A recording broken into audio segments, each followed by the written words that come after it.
Well, that's exactly what has happened. The Duke and Duchess of Sussex have given their communications team the boot, blaming them for a series of recent PR humiliations. She is a malignant narcissist. Get a job, Meghan. Fake it till you make it. Shed a tear for poor Meghan Markle. There the delighted Duchess was, all set to steal the King's limelight, and then, suddenly, dramatically, she was stripped of the chance. Damn! Harry and Meghan are their own worst enemies. This is a disaster. This is a flop. Whatever the hell that means, perhaps she'll take solace in her own expanding opportunity. You're in America now, and we don't give a shit about you. Unlike for Harry and Meghan, who yet again seem to have axed their entire staff. So a cartoon joke goes viral, and Meghan Markle snaps firing her whole team after South Park mocks her. She locks emails, boots her staff, and when legal threats fail, she just starts firing. And instead of ending the drama, it makes things even crazier. You just can't leave us alone, can you? Oh my God, he's so obsessed with us. No more magazines and Netflix shows. We really can live a normal life.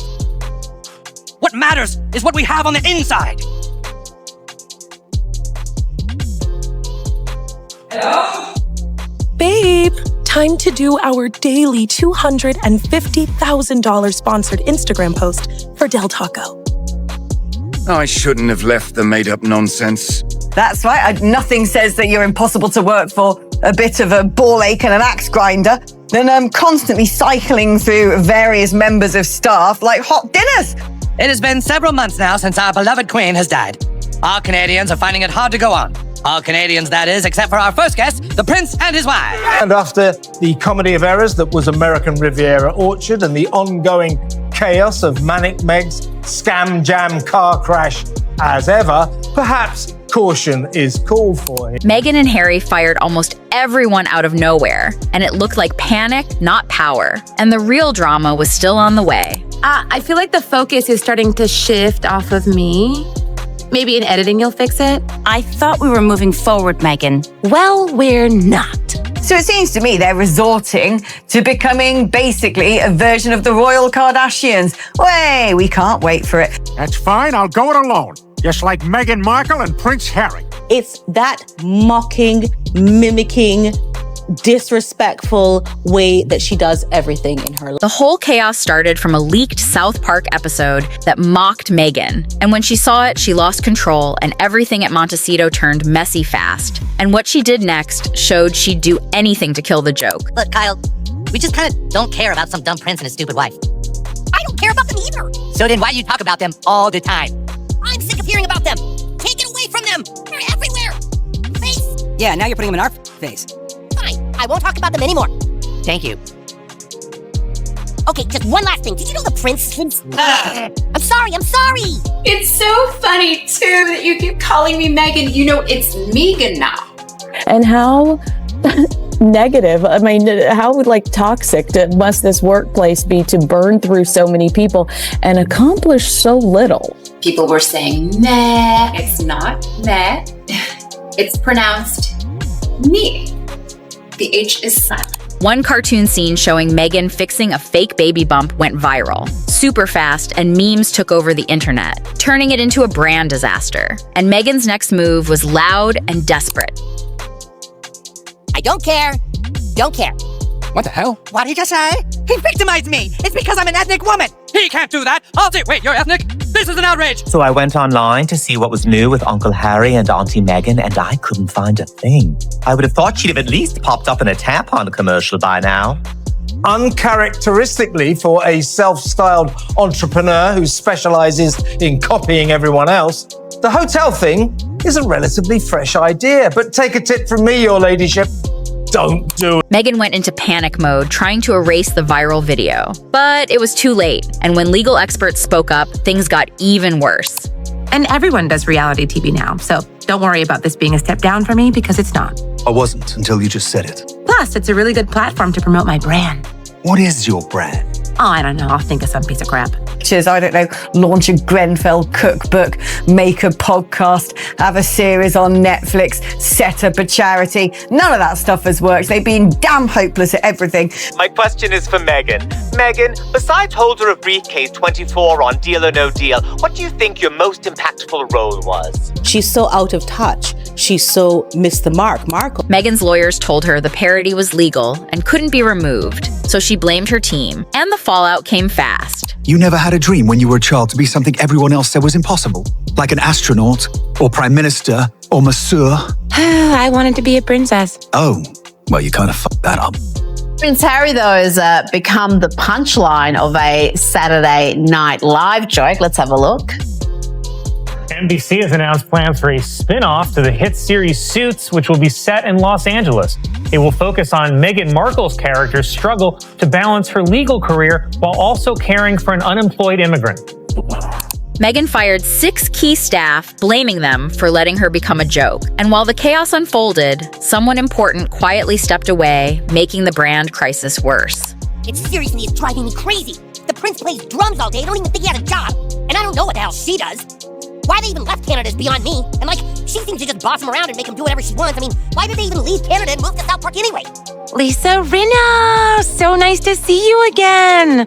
We've never met. Oh, why do I feel like I know you? Well, I've been on TV for 50 years, so maybe it's that. Well, this is after we were informed that they were hiring this team of 11 and that they were going to try to almost have their own little royal court and craft things differently. While Meghan and Harry dealt with chaos, Netflix quietly backed off, delaying projects and rethinking their image, and soon Hollywood started pulling away.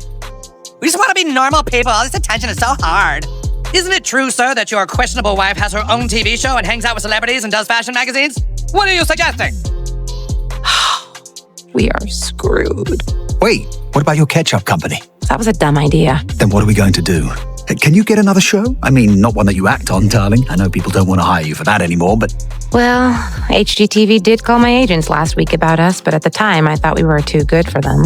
I don't think Meghan likes interviewing people. I think she'd prefer to talk about... 2 things got worse when Hollywood joined Netflix in backing off. And insiders say Meghan and Harry were put on a secret list for being too risky with big brands pulling out and their royal shine turning into a problem. But Meghan's next move took things into weird territory. Sir, your millions from Netflix for no one knows what. Put it with the rest of them.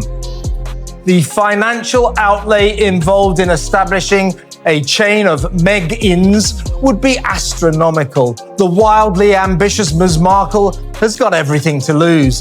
And if she decides to become Celebrity Land's answer to the Hilton, lose everything, she probably will. Meghan and Harry went from being Hollywood's favorite power couple to a major red flag, with brands and execs running the other way. Just a year ago, they had it all: big deals, interviews, and partnerships. But after the South Park mess and all of the behind the scenes, case their image took a serious hit. PR teams started warning each other, saying the drama around them wasn't the good kind. It was the reputation-killing kind, and fast, that royal shine turned into something no one wanted to touch, with projects being paused and offers drying up. But just when it seemed like they had nothing left, Meghan came up with one last wild move. Prince of Canada and his wife moved in across the street from me. They had this huge jet parked in front of my house, and then they kept trying to get me to buy their stupid book. Why are we so mad today? Because we want our privacy. Dad, do you have any cash for a cab? Oh, look, Grandma's on the money. I never noticed that before. I mean, they're basically the same thing, aren't they? But one lot had famous guests, whereas now no one likes us, so they have to have unfamous guests. So Meghan and Harry pulled a move no one expected. Instead of hiding from the South Park joke, they tried to flip it by hiring a fancy agency called Scops Media, with this wild plan called Weaponize the Laugh. The idea was to own the joke, turn it into memes, and act like they were in on it all along, which sounded smart at first, but the cost was insane. And with their brand already shaking, people started wondering if this was a clever comeback or just another big mistake, and their next risky step might either save their image or totally destroy it. There's this horrible spy who lives across the street from us, and we're gonna get him back by changing our brand. Is this you? Sorority girl, actress, influencer, victim. Yeah, that's totally me. Okay, I see. And then you added your husband to your friends and family account. You must be the royal prince, millionaire, world traveler, victim. That's right. Meghan and Harry spent big on a rebrand while everything was falling apart, hoping to turn jokes into something cool. But insiders saw it as a desperate move, with brands backing out and fans losing interest fast, and the risk was huge for a brand already slipping away. Park County Police Station, what's your emergency? Yeah, the neighbors across the street are setting off fireworks and it's 10:30 at night. Oh, is it the Prince of Canada and his wife who just want to be left alone? We are here because privacy is a basic human right. How many more princes and his wives have to live in this nightmare?